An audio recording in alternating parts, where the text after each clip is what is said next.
Gamer. And we're good to go. Wow. We're back at it. Back at it again. So In the movie bar. the movie barn. Movie bar. All right. You know what? I don't actually have to clap. All right. It's not like necessary. Dear gamer boys and gamer girls, We're back. Welcome back To the movie barn. to movie barn of the movie. The barn movie reviews. All right. You know when you look up barn reviews on YouTube? There's actual reviews of barn. Reviews of barns. It's like, And there's one, like the top result is like this. It's got like a scary like scarecrow face on it, where it's like, like my sister was telling me like I tried looking up barn reviews and there was this awful creepypasta. yeah. all right. Hello everyone. This is Alec, another friend of mine, and One of many. yeah, well, thank you. He's a friendly man. So anyway, we're here to talk about today Transformers primarily, I think. 2007's Michael Bay's Classic. Absolute cult classic. Everybody loves it Box office. equally and incredibly. It's better than Armageddon. So maybe I'll like throw the clip in there. That would help. Yeah. This is the coolest thing I've ever seen! Explosions everywhere! This is easily 100 times cooler than Armageddon! So, yes, what was I going to say? Oh, yeah, also, and sort of loosely, I feel like tied up into that, maybe we'll reference at least Terminator 2, because we also watched that as well. Yeah. Just for fun, that one. Just for gifts and gas. Right, but it is kind of interesting to compare and contrast the two of them, because one is really good. Vastly better, and the other one is directed by Michael Bay. Yeah. It's rough. Yeah. It's rough. So I have notes here, just in case. Okay. How do we start talking? You know what? I feel like we need to just tackle the weedy little elephant in the room. Shia LaBeouf. Yeah. How did you know? Yeah. Because he's a weedy little guy. Let's just. I don't. The so expressions is what got me. He'd be holding something. He would be doing anything Besides like the that. objective. But the thing was, someone would say, "All right, Sam, do this." He'd be, No. no. I saw a compilation on YouTube of how many times he says no in that movie. That movie specifically? Yeah, just that movie, and it was quite a lot. He even says like no when here take the cube. No! No. It's like that You're a clip. soldier now. You gotta take it. It makes me think of that clip from Breaking Bad where Walter's like, "We need to take it to your house." "No, man, not my house." It's like so loud and out of place. And I feel like everybody is loud and out of place. Like, and everything is loud and out of place. Yeah. Like none of it. I feel like so. I don't mind loud, and I don't mind like big weird just things happening all the way around. But the problem is like none of it connects. So, like for instance, I was just thinking about like it's not even just the acting and it's the words that they're saying, and it's the stuff that's happening on screen, and it's also the story too. To be fair, we kind of watched it kind of like Lopsided. That's a good word for it. Lopsidedly, but I wasn't tracking with it, and I had seen Dark of Moon before this, the third one, and the same thing happened. In that case, we were watching it all the way through. It was pretty late at night, but we actually saw it. And is that the one with Mark Wahlberg? No, that's the last one with Shia LaBeouf. Thank the good Lord. It's the one. There's nothing I could These say to movies distinguish are it. like kind of samey. Yeah. I'm not gonna lie. It's like if you've seen one, you can pretty much say you've seen them all. In essence. But the thing is that I feel like, not to speak to those because we're talking about this. We're one talking about number one, specifically. dang it. Number one, and it's all about number one. But you can't really talk about the first one without mentioning the fact that the other ones are even worse somehow. So, like for instance, I think one of the few things that I really enjoyed is the transforming. Ironically enough, in a Transformers movie. It was like swaying. My favorite part was when they said Optimum Prime. But that's the thing, right? Yeah. Is that sound specifically? It's synonymous with the franchise. Exactly, and literally, Mm-hmm. where the transforming is thankfully the best part, or is that even thankfully? I don't know, because it happens more than it does in the later ones, and that's the point I'm trying to make. I think the main issue with the movie, from a critical standpoint, well, that's what we're doing right now. Is fair enough. Is that it focuses too much on the humans and less on the Bobots. Well, yeah, I mean, because they tried to make it a story about random kid who finds Bumblebee, but I don't think it works, and I don't think it'll ever work. Mm-hmm. And I came here, I paid my $5.50 at the theater.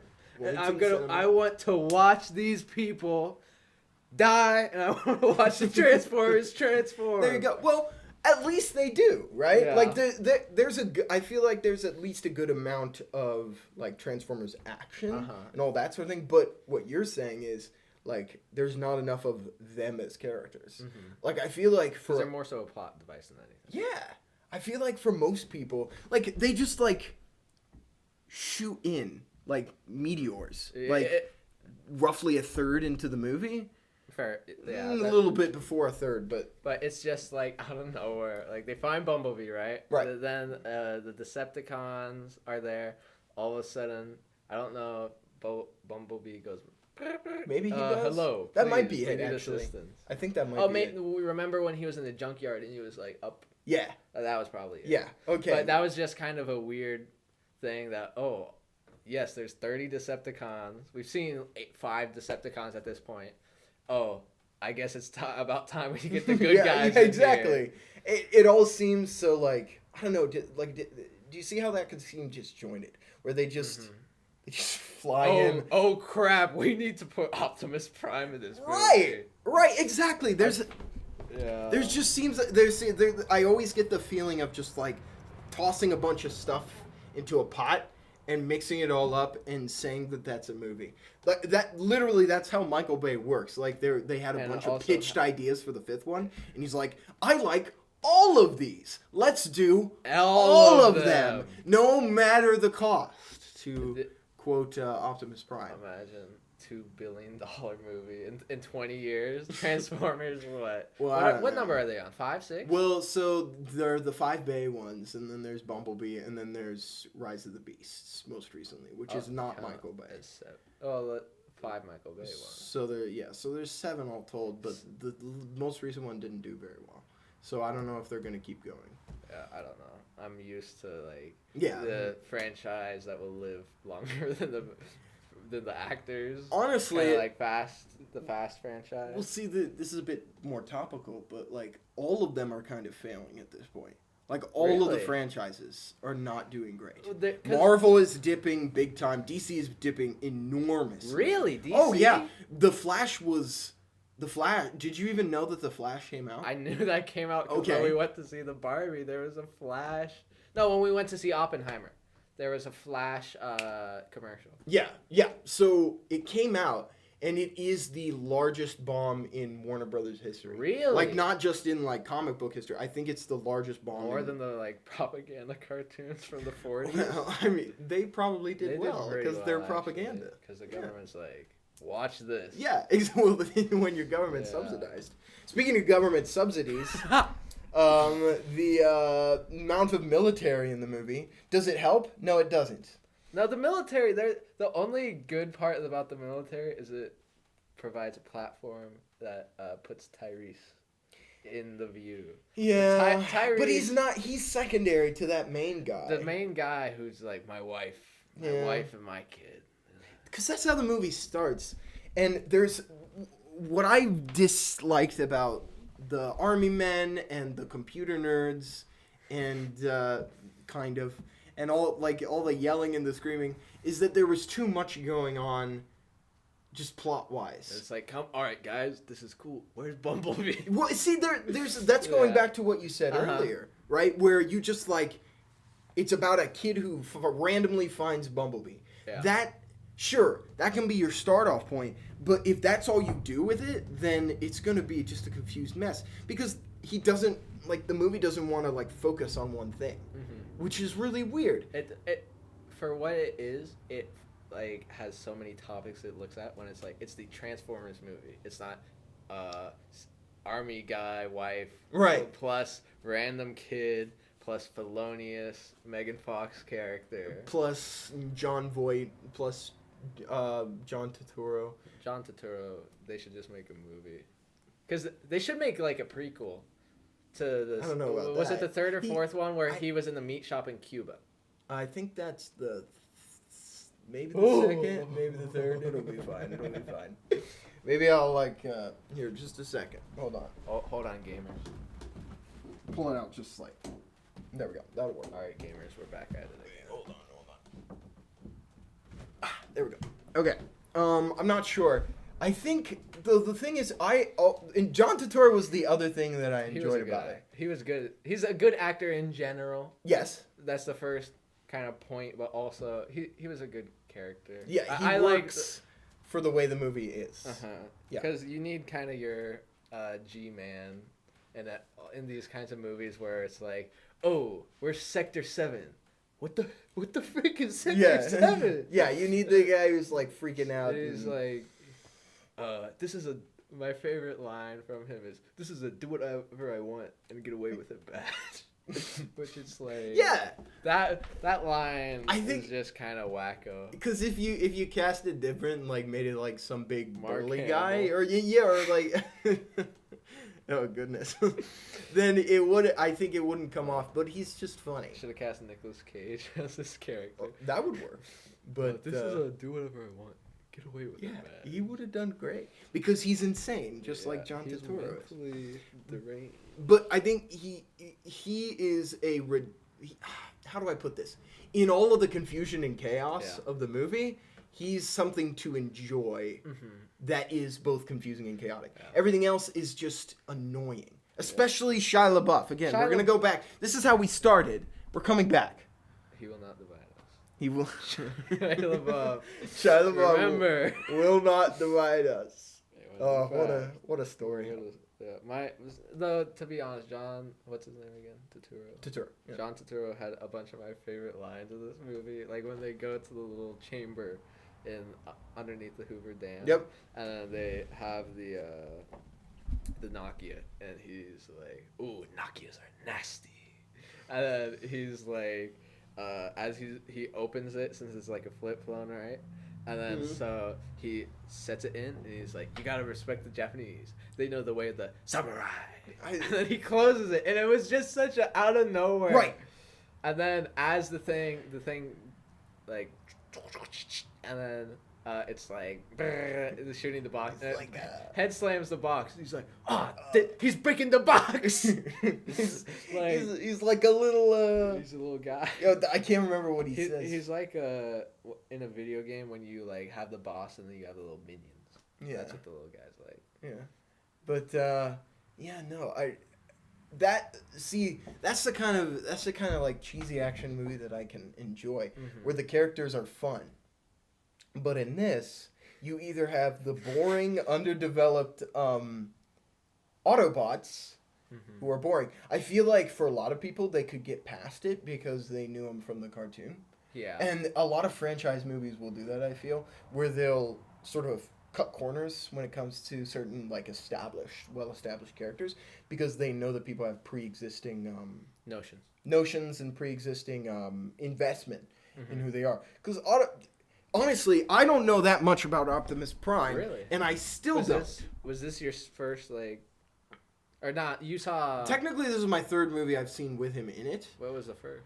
Bumblebee. I think I watched Bumblebee first, and then he's in that briefly, and then he's in Dark of the Moon, and then he's in this. And you really don't get a whole lot. He's Optimus Prime, and he's big, and he's bad. He kills people. Which I suppose is fine. It was kind of his fight scene. I like his sword. Yeah. Where there was a truck with the scorpion grabbing thingy, and he cut the guy's arm off. That was really good. that was the other thing that was good. The transforming and sort of part and parcel with that is the big Transformers action sequences. I feel like if I were to point out one that wasn't as good, I don't know. I wasn't terribly impressed by like the desert stuff. I don't know. What do you? Really that much. Yeah. It wasn't interesting. It was just like you had Tyrese there, and then you had Army Guy 1, which no. Army Guy 1 made me think of Army Guy 1 in Suicide Squad. Oh yeah, because all these movies, they have Army Guy 1, and it's just like the straight man. I fight for family, for king and country. In fact, I said we gotta tear her heart out because that's from Suicide Squad. And Army Man says it, and there's a whole lot of that going on. You'd think they would have learned their lesson. He had some crazy lines like. The tank's dead, all right. That was the most oafish line I have heard. That's another good word there, oafish. Basically every line in this was that. I tell you what, it's just like it all like boiled down to a big jumbled, garbled mess, kind of like how this video probably will be. But the whole movie. No, come on.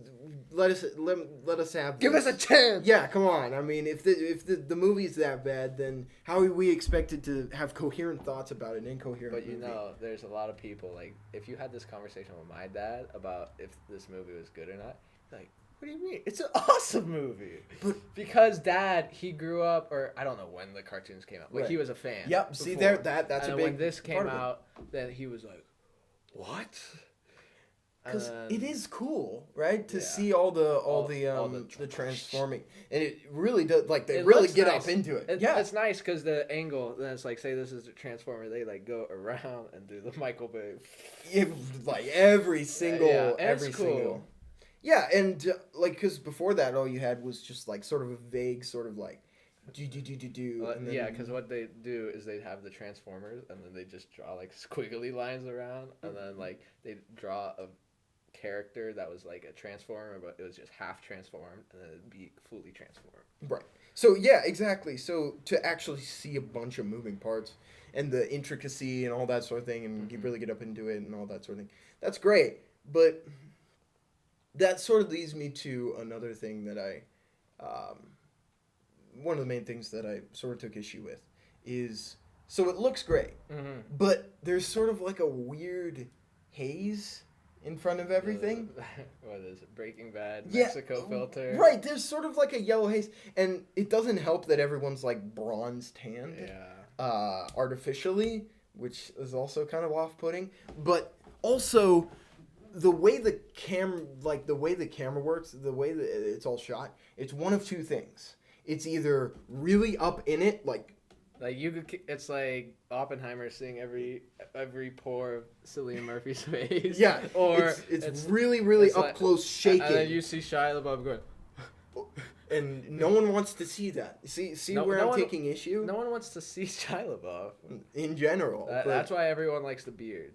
Well, yeah, that's a good point, actually, because I was just thinking about how I told you he was good in Peanut Butter Falcon, and he has a beard in that. Yeah.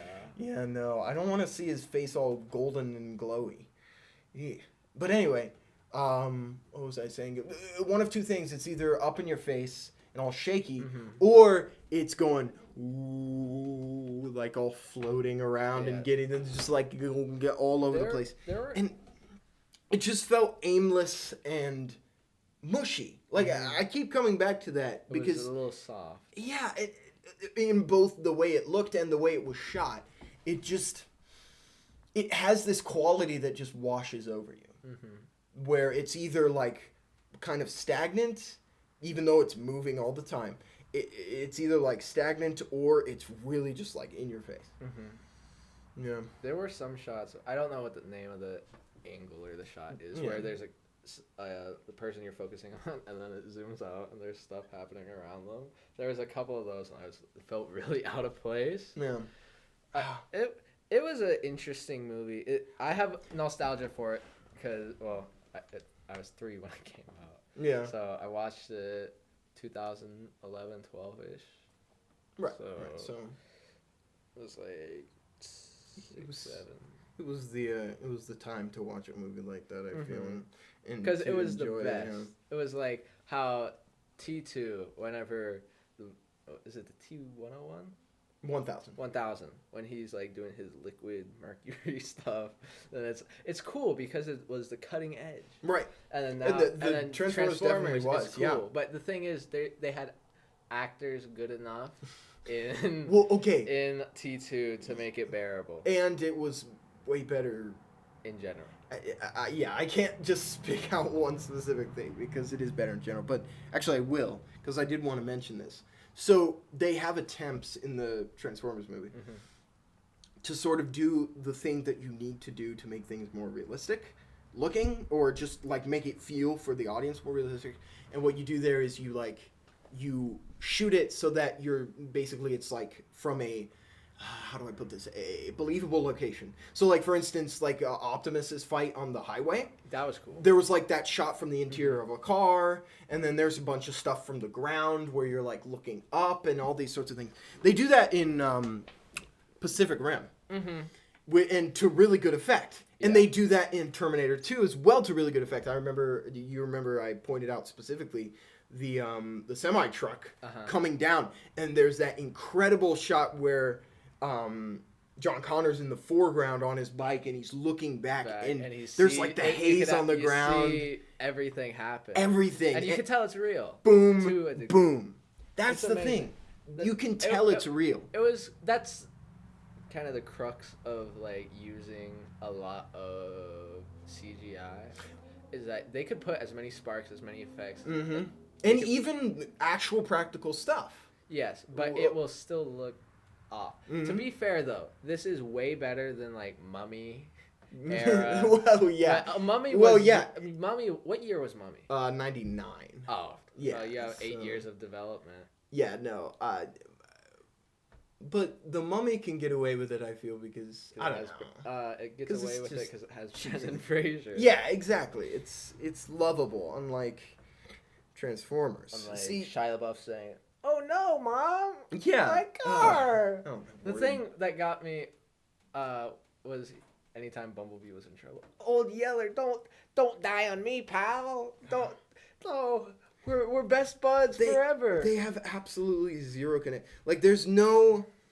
Look, I hate to do this because normally I wouldn't care. You got to do it to him with like an action movie, but unfortunately there are so many stupid characters and so many stupid plot lines that you have to just sort of stand back and think about what you've done, because there's no like connection between anybody. There aren't even like real story beats or like things that you can even recognize as like, I guess you can recognize it, but it doesn't work. Like, there's the moment at the end where she's like, "I'm glad I got in the car with you." Why, though? Or he's like, "I want to stay with Sam." Bumblebee's like, "I want to stay with him." Why? What did you, like, you went through some stuff together, maybe. Bumblebee lost his legs. Yeah, that's all that he got from that relationship. He didn't gain anything. Yeah. Yeah. It just, again, going back to that idea where it's just like you threw a bunch of stuff in a pot. And it worked out. Mixed it all up and you shoved it out there, called it a movie.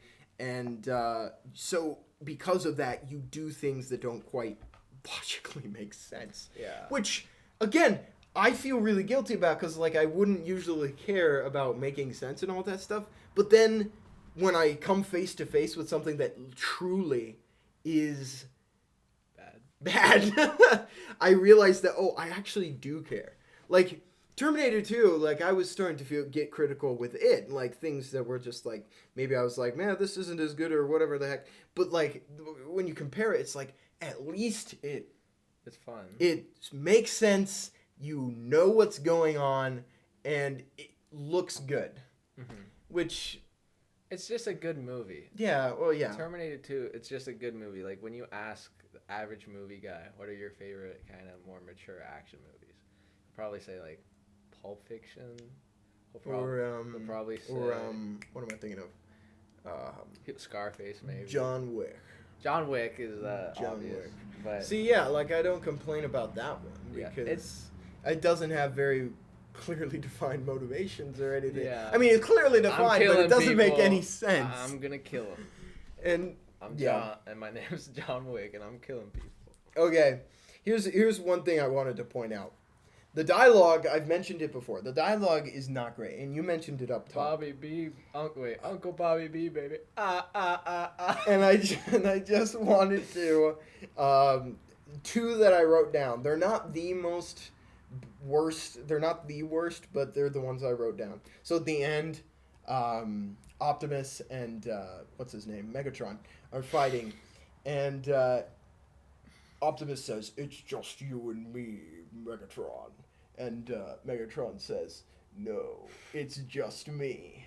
That was really awful. It doesn't... You know, Michael Bay was like, "I need to get this done."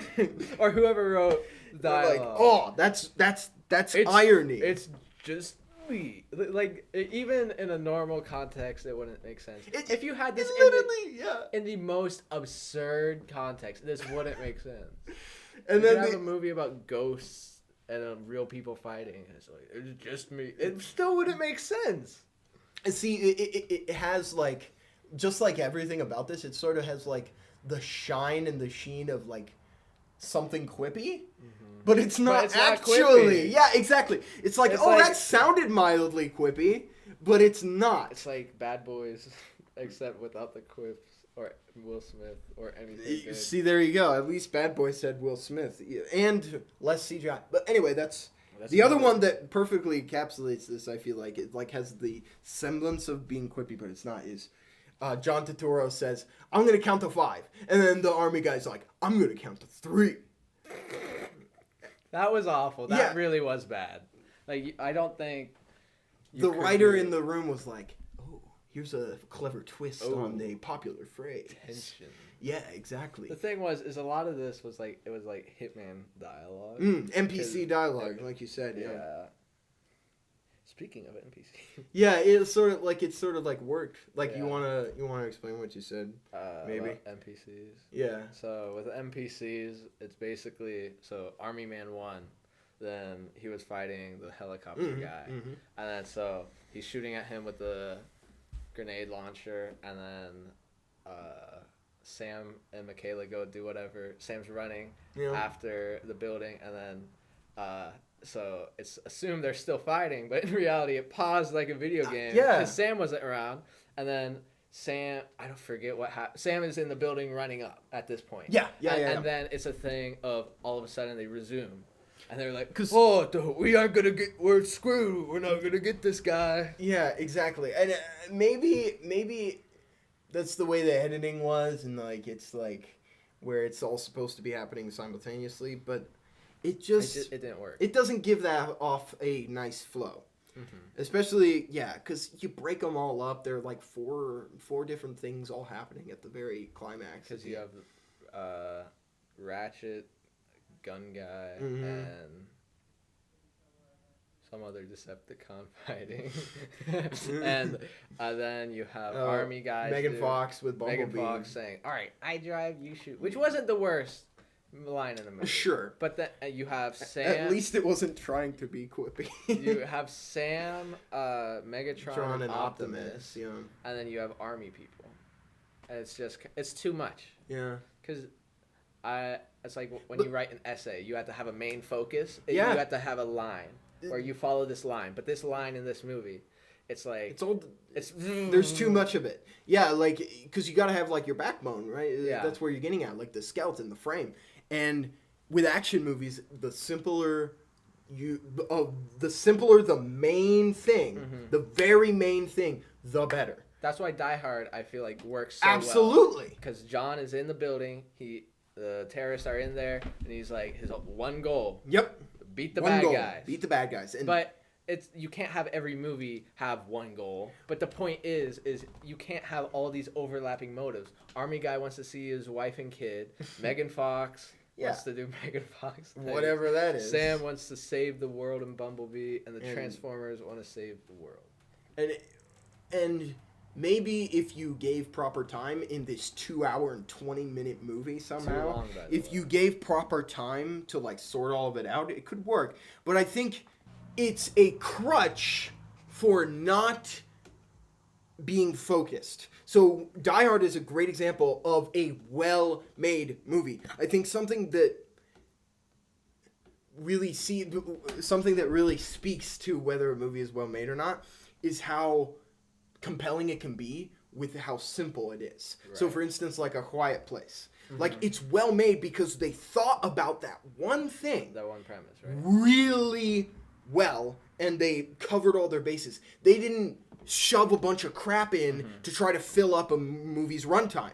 They thoroughly explored a central premise. So Die Hard is a great example of that. Or like John Wick, where it's like, it's a simple thing, but they're doing it well. That's a well-made movie. A not well-made action movie is one that puts a bunch of stuff in as a replacement for thinking about doing cool stuff. Because you can do so many things with just a Transformers story. Like, for instance, I think a good example of this is, like, if they were smarter and they had more time with the Hobbit trilogy, I feel like they would have developed the characters of the 13 Dwarfs and actually done cool stuff with that. And, actually centered the story, fleshed out the story on the characters that the book are actually about. But instead, because they were short on time and they were short on motivation, they just dumped a bunch of new and previous characters that weren't supposed to be there, and they just made stuff up that was all garbage. Which, that is kind of an issue with doing anything that has an already pre-established fan base. Yeah. When you have a book, let's say, and then so you have all these characters in the book, and then you add new characters, and then the result of adding the new characters and developing those characters that weren't even present in the book, then you burn the fan base by just not developing 13 of the most important characters to the entire book.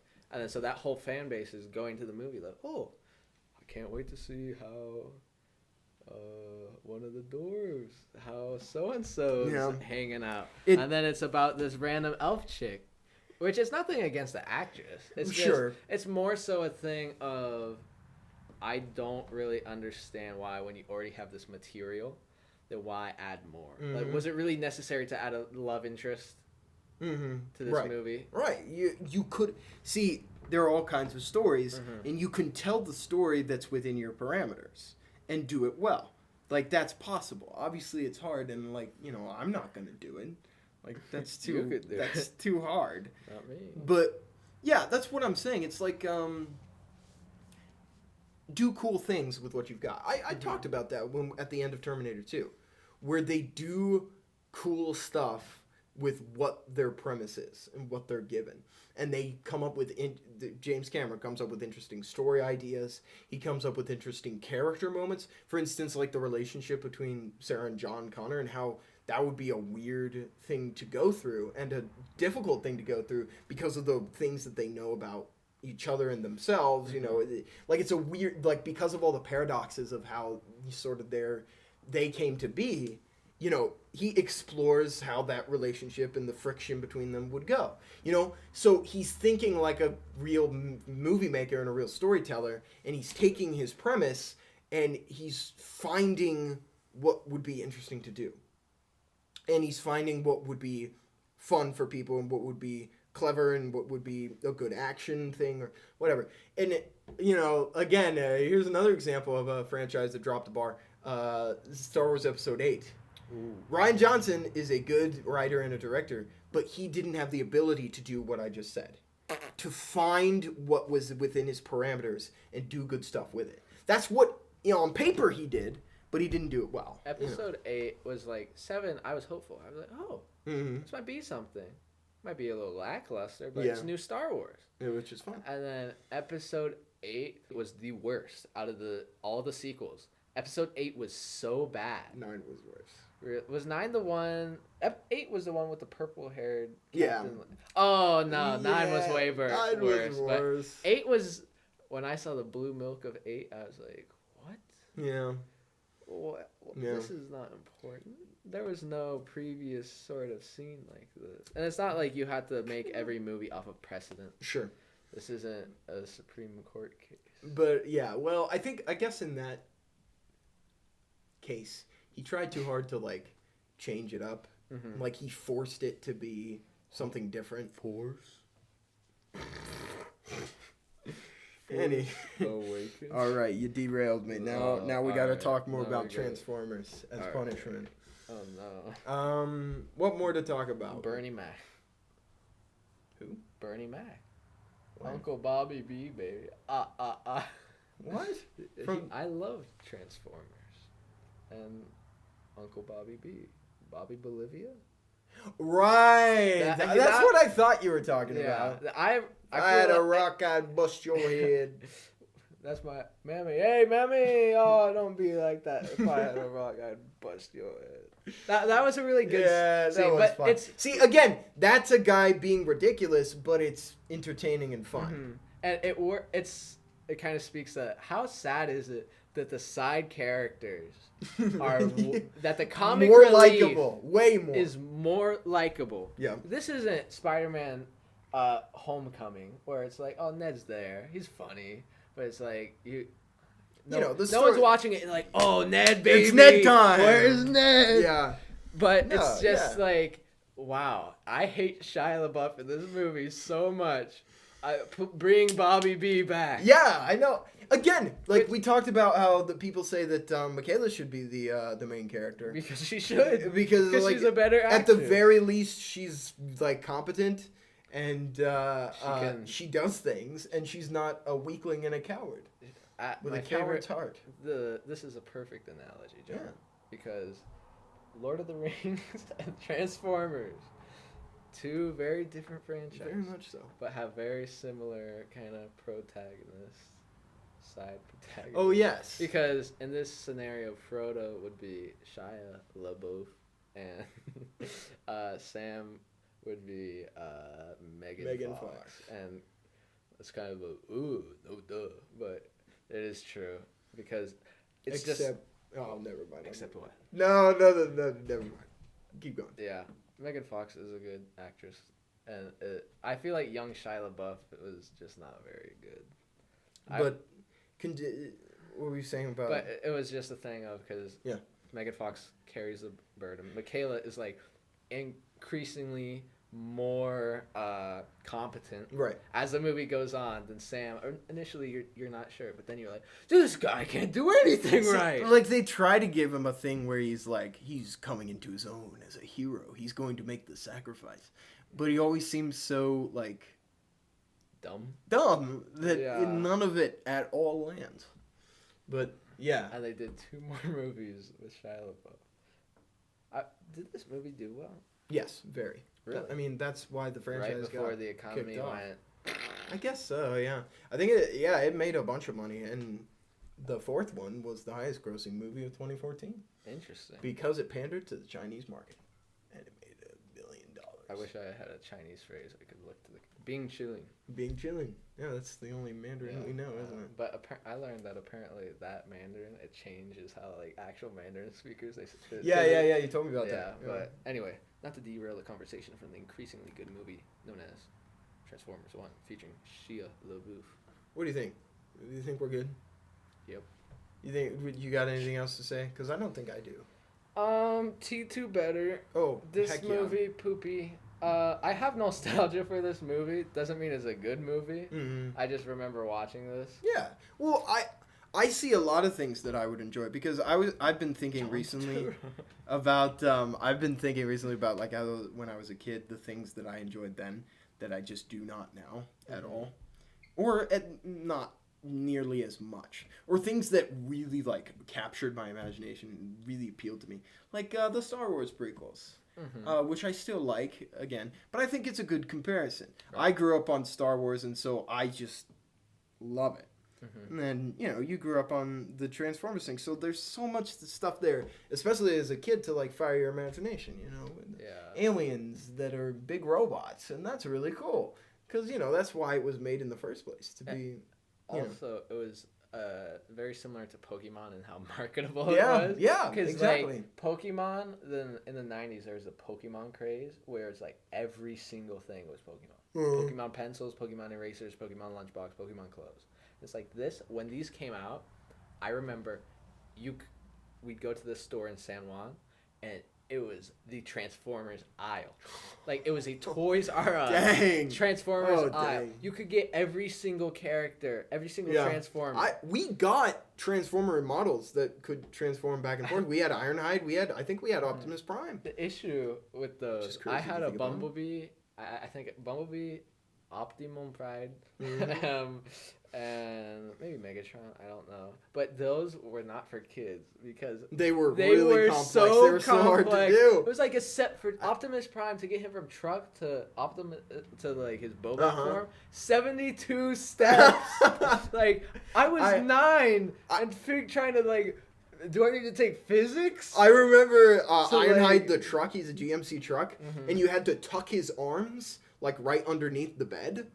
And I remember the arms never fit quite right. They were always like kind of sticking out, like, and it like bugged me so much. I don't want to play with this anymore. Mom, can we get another one? I went from this to Ben 10. Okay. Ben 10 toys were way easier. Well, we also had like a little Bumblebee though that was kind of he was just like 4 parts in. Yeah. And he was good. But I like there was a moment specifically where like I think it was who was the second in command? I think he was the ambulance, the second in command to Optimus. Ratchet? I think it was Ratchet who tackled. I think it was Starscream. I cannot keep these names straight. But anyway, and he's like, names. "You Decepticon, take this Decepticon something or other." And I thought, oh yeah, I remember thinking about Decepticons and Autobots and how cool the rivalry was. Like, I had a little one of the first toys I ever bought at an Aldi of all places. I know, toys? Right? They sold toys at one point. It was a Decepticon that was like a army jeep, and he had a little missile. Man, I loved it. Yeah. And that's the kind of thing that appeals. Unfortunately, this movie is juvenile and stupid, and it has so much crap going on and so much nonsense that the power and the might of Peter Cullens, Optimus Prime, and all of these amazing characters just gets totally lost in the swirl of hazy stuff. Like, microcosm for you. You know what a microcosm is? Here, I'll do some editing. Here's the Google translation of microcosm. This is probably a really bad spot to put it. But how about here? How about right here? Here, back up, Alex. So the microcosm. This is what a microcosm means. I can't believe it. Okay. Do you know how hard that's gonna be? No, it's simple enough. The microcosm is the shot of the jet guy. I think it's Starscream again. I'm not entirely sure, but the jet Decepticon, and he's fighting in the streets at the very end, and the camera is all up in the action, and then he transforms back into a jet, and the jet just fills the entire frame, and then he goes boom. Yeah. And it's pretty cool, but it's like hardly discernible. Like, it's so close. It's so close, and it's so fast, and it's so there's no real so big explosions that you can't appreciate what you're there to see, which is Transformers transforming in live action, real stuff. It's being cool. Top 5 reasons why people go to the Transformers. Exactly. Transforming.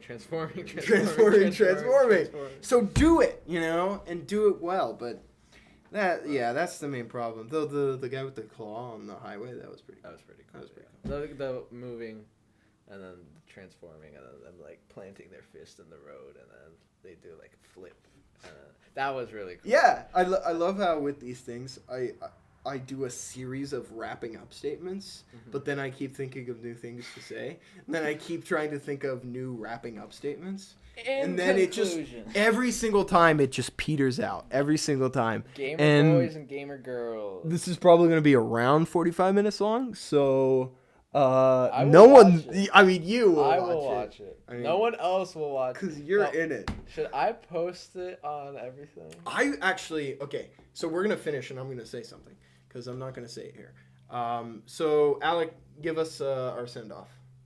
Gamer girls and gamer boys. No girls. No women. No girls allowed. No girls allowed. No, As this movie that's a sticker. said. Yeah, I'm gonna. Here's the Right. lean back for the graphic. No girls allowed. No girls allowed. Boys. Boys only. All right. In conclusion. Yes. Transformers 2007 is a gripping yet juvenile movie featuring Shia LaBeouf and Army Man 1. But it falls flat on its face. Oh yeah. Due to the lack of perspective. In the mud. In the mud. The manure. And then it gets run over by a Peterbilt.